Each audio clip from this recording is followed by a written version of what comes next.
হঠাৎ নির্বাচন কমিশনার জ্ঞানেশ কুমার সমূর্তি ধারণ করলেন, জানিয়ে দিলেন একজনও যদি বাংলাদেশি বা রোহিঙ্গার নাম ভোটার তালিকায় থাকে তাহলে 5 বছর পরেও যদি তা জানা যায় তাহলে সেই জেলা শাসককে জবাবদিহি করতে হবে, তার বিরুদ্ধে ব্যবস্থা নেওয়া হবে এবং এমন ব্যবস্থা নেওয়া হবে যে তার চাকরি জীবনেও প্রভাব পড়তে পারে। এবার পিসি কি করবেন?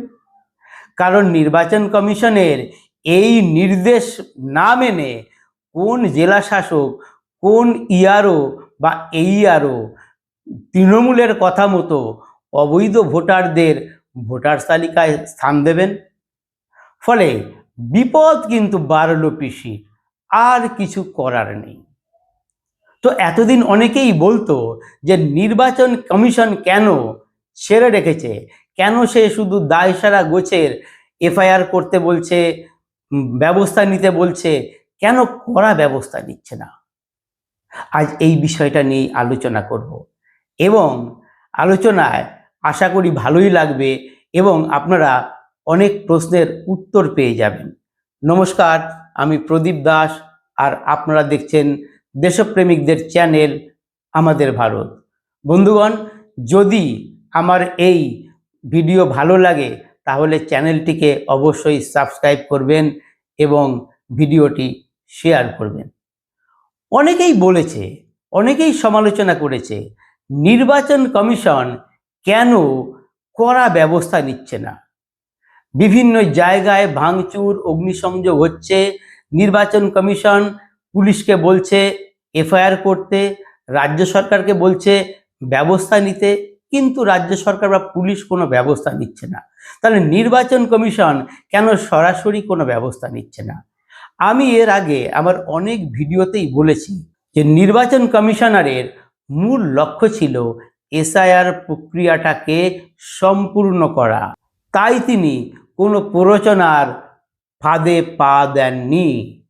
কারণ একটা প্ররোচনা তৈরি করা হয়েছিল, এমন কিছু করা হয়েছিল যাতে নির্বাচন কমিশনার যদি ব্যবস্থা নিতেন তাহলে সেটা আরও বাড়ত। কোনো এক জায়গায় যদি তারা ব্যবস্থা নিত তাহলে সেই সংগঠিত শক্তি পরিকল্পিতভাবে বিভিন্ন জায়গায় আরও বিক্ষোভ দেখাতো। সেক্ষেত্রে শুনানি প্রক্রিয়াটাই হয়তো বানচাল হয়ে যেত, আর তাদের সেই লক্ষ্যই ছিল। এমনকি মুখ্যমন্ত্রী যে বক্তব্য রেখেছেন সেটাকেও নির্বাচন কমিশন প্ররোচনামূলক বক্তব্য বলে সুপ্রিম কোর্টে হলফনামায় জানিয়েছে, বলেছে যে মুখ্যমন্ত্রীর বক্তব্যের জন্যেই রাজ্যের বিভিন্ন জায়গায় অশান্তির ঘটনা ঘটছে এবং রাজ্য সরকার নির্বাচন কমিশনের সঙ্গে কোনো রকম সহযোগিতা করছে না, প্রতি পদক্ষেপে তাদের সঙ্গে অসহযোগিতা করছে। কিন্তু তা সত্ত্বেও নির্বাচন কমিশন কিন্তু চুপচাপ তাদের কাজ করে গেছে। আর বর্ধিত শুনানির শেষ দিনের আগের দিন, যখন আর একদিন বাকি আছে, সেদিন নির্বাচন কমিশনের ফুল বেঞ্চ, মানে দিল্লির নির্বাচন কমিশনের ফুল বেঞ্চ, রাজ্যের নির্বাচনী দপ্তরের অফিসার, জেলার ডিএম এবং নির্বাচনের কাজে যুক্ত এইআরওদের সঙ্গে বৈঠক করলেন এবং বৈঠকে তিনি একেবারে কড়া বার্তা দিয়ে দিলেন। বললেন, যদি কোনো বিদেশি নাগরিকের নাম ভোটার তালিকায় থাকে এবং 5 বছর পরেও যদি তার নাম খুঁজে পাওয়া যায় তাহলে কিন্তু সেই জেলা শাসকের বিরুদ্ধে ব্যবস্থা নেওয়া হবে।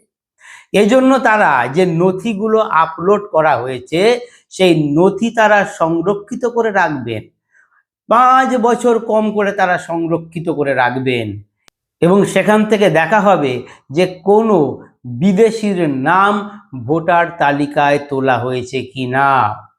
অর্থাৎ বিপদ কিন্তু কঠিন। নির্বাচন কমিশন ডিএমদের ধরে ধরে বলেছে তারা কি অনৈতিক কাজ করেছে, তারা কি ত্রুটিপূর্ণ কাজ করেছে। 7 জন জেলা শাসককে নাম ধরে ধরে বলেছেন, কোচবিহারের জেলা শাসক, জলপাইগুড়ির জেলা শাসক, উত্তর 24 পরগনা, দক্ষিণ 24 পরগনা, পূর্ব মেদিনীপুর এবং পূর্ব বর্ধমানের জেলা শাসকদের। কোচবিহারের জেলা শাসককে পরিষ্কার বলেছে যে আপনি প্রয়োজনীয় নথি তো অনেক দেরিতে আপলোড করেছেন। পূর্ব মেদিনীপুরের জেলা শাসককে বলেছে আপনি রাজনৈতিক নেতাদের মতো ভাষণ দেওয়া বন্ধ করুন। আর ভাইপোর খাস তালুক দক্ষিণ 24 পরগনা, সেই দক্ষিণ 24 পরগনার ডিএমকে তো আরও কড়া বার্তা দিয়েছে। তাকে বলেছেন যে আপনি কি করে ইআরও এবং এইআরওদের দিয়ে মাইক্রো অবজারভারদের ডেকে পাঠিয়েছেন, আপনি এত সাহস পেলেন কোথার থেকে? আর এই সমস্ত যে কাজ হচ্ছে, সেই কাজগুলোর যে অনৈতিক কাজ হয়েছে, তার জন্যে রাজ্যে যেসব অবজারভাররা এসছেন তাদের জ্ঞানেশ কুমার বলে দিয়েছেন যে যারা এইরকম ত্রুটিপূর্ণ কাজ করছেন, যে সমস্ত ডিএম, ইআরও, এইআরওরা, তাদের বিরুদ্ধে কি ব্যবস্থা নেওয়া যায় তার সুপারিশ করতে বলেছেন। অর্থাৎ সহজে ছাড় পাবে না। নির্বাচন কমিশনার নথি দেখিয়েছেন, যে সমস্ত নথি ডিএমদের অনুমোদনে আপলোড হয়েছে, সেই নথি দেখিয়ে বলেছেন এগুলো আপনারা কি আপলোড করেছেন। দেখা যাচ্ছে খবরের কাগজের কাটিং। এই কাটিংগুলো কিসের হয়? কেউ নাম পরিবর্তন করেছে, কেউ জমি বাড়ি হস্তান্তর করেছে, সেটাকেও নথি হিসেবে জমা দেওয়া হয়েছে এবং সেটা আপলোড হয়ে গেছে। আবার সাদা কাগজও আপলোড হয়েছে। কেউ কেউ আবার এমন নথি আপলোড করেছে অস্বচ্ছ, বোঝা যায় না। মানে সেই অনেকটা কীরকম হতো, ওই আমরা যখন সংস্কৃত ছিল আমাদের, অনেকেই বলতো ওর লিখে দিবি কেন, অনেশ্বর বিশ্বজ্ঞর, এইগুলো লেখা খুব সমস্যা থাকতো। তখন বলা হতো একটু পেনের কালি ছিটিয়ে দিলে যেখানে যেখানে অনেশ্বর বিশ্বজ্ঞর পড়ে যাবে স্যার বুঝে নেবে। তো এদের লক্ষ্য ছিল যে এমন নথি আপলোড করেছে যেটা পড়া যাচ্ছে না। নির্বাচন কমিশনার নির্দেশ দিয়েছে রাজ্যের নির্বাচন আধিকারিককে যে এই সমস্ত নথি আপনারা দিল্লিতে পাঠাবেন। যেগুলো দেখে মনে হচ্ছে ত্রুটিপূর্ণ সব নথি দিল্লিতে পাঠাবেন। দিল্লিতে সেগুলো সংরক্ষণ করা হবে এবং সেখানে দেখা হবে কোন জেলা থেকে এই নথি পাঠানো হয়েছে এবং তারপর সেই জেলার জেলা শাসক, ইআরও, এইআরওদের বিরুদ্ধে ব্যবস্থা নেওয়া হবে। শুধু এখানেই শেষ নয়, পরিষ্কার বলে দিয়েছে যে সমস্ত ফর্ম জমা নেওয়া হয়েছে সেগুলো আগামী সোমবার 16 তারিখের মধ্যে আপলোড করতে হবে। সময় বেঁধে দিয়েছে বিকেল 5টা। 5টার পর আর কোনো নথি আপলোড করা যাবে না এবং ডিএমদের করা বার্তা দিয়েছে যে সমস্ত নথি আপলোড করা হয়েছে আপনারা নিজে ব্যক্তিগতভাবে সেই সমস্ত নথি খতিয়ে দেখুন কোনো ভুল আছে কিনা। ভুল থাকলে রেয়াত করা হবে না। এখানেই শেষ নয়, এই সমস্ত নথি দিল্লিতে নির্বাচন কমিশনের যে আইটিতে যারা কাজ করছেন তাদের দিয়ে আবার পরীক্ষা করা হবে। সেখানে ভুল হলে সেগুলো ধরা হবে। অর্থাৎ যে ছাঁকনি নির্বাচন কমিশন দিয়ে এই সমস্ত ঝাড়াই বাছাই করছে তা দিয়ে একটা সূঁচও গলে যেতে পারবে না। এবার দিদিমণি কি করবেন? দিদিমণি তো ভেবেছিলেন যে পুরনো ভোটার তালিকাতেই ভোট হয়ে যাক, তারপর ভেবেছিলেন, চেষ্টা করেছিলেন যে এসআইআর প্রক্রিয়াটা বন্ধ হয়ে যাক।